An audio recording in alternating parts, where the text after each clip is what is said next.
The thunder of artillery along the Thailand-Cambodia border isn't just a sudden outburst, it's the latest chapter in a saga stretching back over a century. This latest escalation has claimed at least 16 lives, displaced thousands, and pushed the two nations to the brink of war. But to understand this crisis, we must rewind to its roots, forged in the shadow of colonial maps, and peer into a future where diplomacy, nationalism, and geopolitics will shape the outcome. The story begins in 1907, when French colonial rulers overseeing Cambodia drew a border with Thailand, then Siam, based on a vague watershed line. This map, intended to resolve disputes, instead sowed seeds of contention, particularly around ancient temples like Preah Vihear, built by the Khmer Empire between the 9th and 11th centuries. When Cambodia gained independence in 1953, the border's ambiguity fueled rival claims. The turning point came in 1962, when the International Court of Justice ruled that Preah Vihear belonged to Cambodia, a decision Thailand grudgingly accepted but contested for surrounding areas.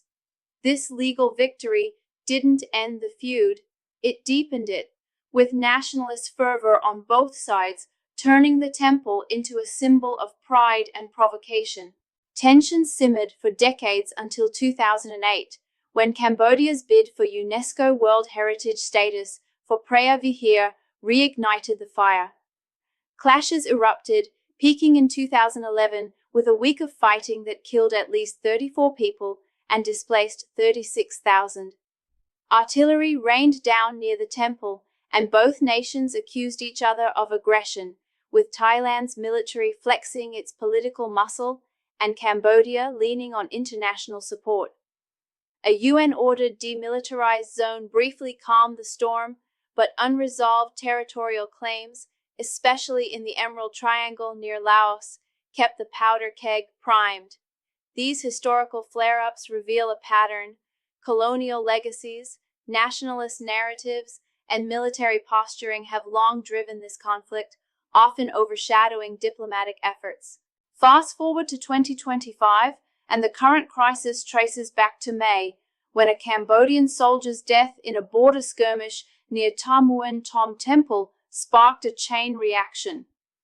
Tit-for-tat measures, Thailand's border closures, Cambodia's import bans, escalated into this week's deadly exchanges, with Thailand reporting 15 deaths, including civilians, and launching airstrikes, while Cambodia alleges Thai aggression with cluster munitions. The dispute's timing raises questions. Thailand's acting Prime Minister, Phumtham Wechayachai, faces internal political chaos after Paetongtarn Shinawatра's suspension, while Cambodia's Hun Manet defends his regime's legitimacy. Could this be a convenient distraction from domestic woes, or a genuine territorial standoff? The truth likely lies in a mix of both, with each side amplifying narratives to rally support. Looking to the future, several paths emerge. If diplomacy prevails, ASEAN or China, despite its closer ties to Cambodia, could mediate, though ASEAN's non-interference stance and China's regional dominance complicate this. A UN Security Council meeting, requested by Hun Manet, might pressure both sides, but Thailand's rejection of the ICJ's jurisdiction hints at prolonged bilateral talks, likely stalling progress. Military escalation remains a risk, with both nations reinforcing borders and Thailand's F-16s signaling readiness for more strikes. A full-scale war seems unlikely given economic interdependence.